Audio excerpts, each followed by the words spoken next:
इस लड़के के साथ सोशल मीडिया पे दोस्ती कर लेती है और बात यहां तक पहुंचती कि इनकी शादी हो जाती है और माँ बाप राजी नहीं होते कि बेटी ये लोग ठीक नहीं लग रहे, लेकिन ये नहीं मानती, उसकी मोहब्बत में अदालत में जाके निकाह कर लेती है। फिर आहिस्ता आहिस्ता झगड़े शुरू होते हैं और झगड़े इस बात से शुरू होते हैं कि ये जालिम कहता था कि ये नाइटी ड्रेस जो मैं लेकर आया हूं ये मुझे बड़ा शौक है कि मैं आपको पहनाऊं, ये नाजेबा लिबास पहनो और मुझे दिखाओ कि कैसी लगती हो।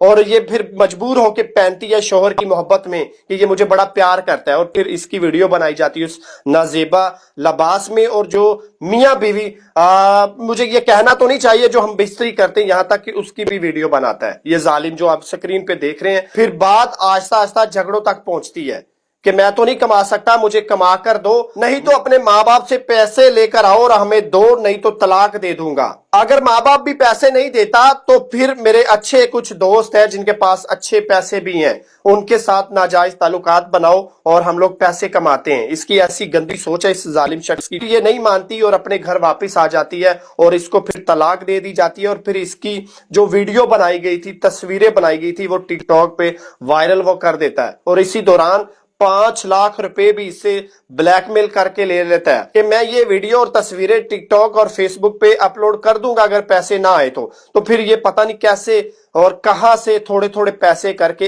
1 साल में 5 लाख रुपए देती अपने ही शोहर को। और इसी दौरान इसकी सास कहती है कि अगर ये किसी के साथ नाजायज ताल्लुकात नहीं बनाती, माँ बाप से पैसे नहीं लेकर आ रही, दुबई भेजना चाह रहे, दुबई नहीं जा रही, तो इसके प्राइवेट पार्ट पे नमक लगा दो, मिर्चें लगा दो ताकि ये किसी के काम ना आए। वीडियो बनाने का मकसद ये है कि तमाम मेरी बहनें बेटियां सबक सीखें कि ये हालात होते हैं लव मैरिज करने के बाद। मैं पहले माँ से बात करूं, बेचारी गम में है, या इससे बात करूं जो सर झुकाए खड़ी है और शर्मिंदा भी है कि मैं गलत कदम उठा बैठी थी लेकिन अब मैं मरने जा रही हूँ, अल्लाह ना करे कि ये बहन ऐसा कदम उठाए। पहले तो माजरत मेरी बहन ये अल्फाज अदा करने पड़े, आपकी इजाजत से मैंने किए।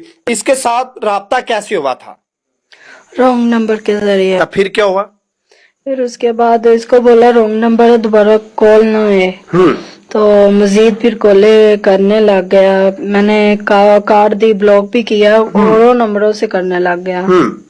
फिर उसके बाद इससे मैंने बात की, इसने बोला मैं तुम्हारे साथ शादी करनी है। तो मैंने आहिस्ता आहिस्ता आपने बात करना शुरू कर दी। जब ये बाज नहीं आया फिर जी उसने फिर उसके बाद उसने बोला तुम्हारी बेटी को संभालूंगा, यानी कि इसका यानी कि पूरा खर्चा वगैरह हर तरबियत अच्छी करूंगा। अच्छा, पहले से आपकी बेटी थी एक?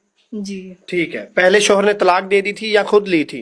उसने खुद ही दी थी। ठीक है। उसके बाद यानी कि उसने बोला कि मैं तुम्हारी बेटी को संभालूंगा। उसकी अम्मी ने भी बात की, यही बोला।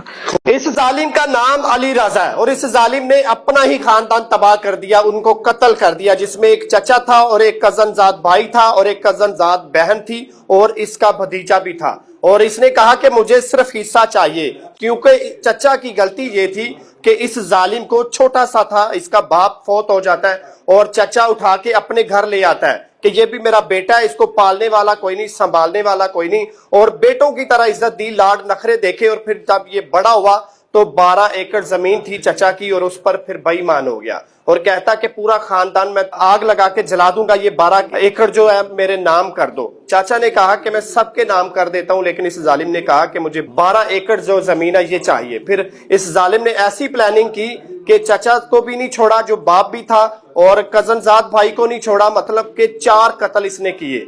और फिर प्लानिंग के तहत यकीन करो उन दुश्मनों को भी सामने लाया जिनको चाचा बुलाना नहीं चाहता था, चाचा देखना भी नहीं चाहता था, लेकिन सिर्फ जमीन की खातिर इस जालिम ने अपने ही बाप को कत्ल कर दिया। छोटा सा मासूम बच्चा ये चाचा उठा कर लाया था कि मेरा भतीजा, इसका बाप सर पे नहीं है, लेकिन इसने सिला ये दिया कि इसको गोलियों के वार से कत्ल करके फिर उस गांव में दफन भी नहीं होने दिया। इसने कहा कि ऐसी की तैसी जिला शेखुपुरा की अगर मुझे रोके मैं इस गांव में इन 4 लाशों को दफनाने भी नहीं दूंगा। फिर ऐसा ही हुआ, फिर ये बेचारे लोग किसी और गांव जाते हैं और फिर लाशें दफनाते हैं। ये हालात मैं बता रहा हूँ जिला शेखुपुरा थाना सदर के, और पुलिस बेबस है और पता नहीं उसको होश ही नहीं है कि एक बंदा उठता ललकारे मारता है और कहता है कि 4 लाशें मैं दफनाने नहीं दूंगा, और वो भी उनके अपने हो तो। और बड़ा दुख होता है कि इतना बड़ा वकूआ जिला शेखुपुरा में हो गया। इस मासूम से बच्चे ने ये 4 कत्ल होते हुए देखे हैं, जिसमें एक इसका बाप था और मतलब सारे इसके अपने ही थे। अब बच्चा बेचारा बाप से महरूम हो गया, ये बहन का शोहर भी था, और इस जालिम को सिर्फ पनाह देना पालना सिर्फ जुर्म बन गया चचा का। और ये बड़ा दुख होता है खास करके हमारे अपने इदारों पे जब वो ये खामोश रहते हैं। पहले मैं इस बच्चे से जानूंगा कि कौन कौन थे कत्ल करने वाले। बेटे क्या हाल है? ठीक। नाम क्या बेटे का?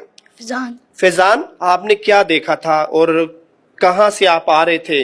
आगे क्या हो रहा था जो आपने देखा? मान सफदर, परवेज गादी, अशरफ और अली रजा। कितने लोग थे टोटल?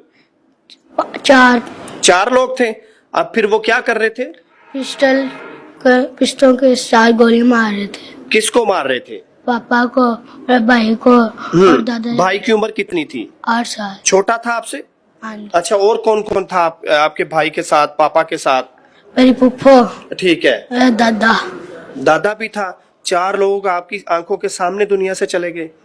आपने रोका नहीं कि चाचू ना मारो? आपने कहा भी नहीं था? वो फायरिंग से हमारा डर गया था ठीक है। और मैं छुप गया गली के कोने पे।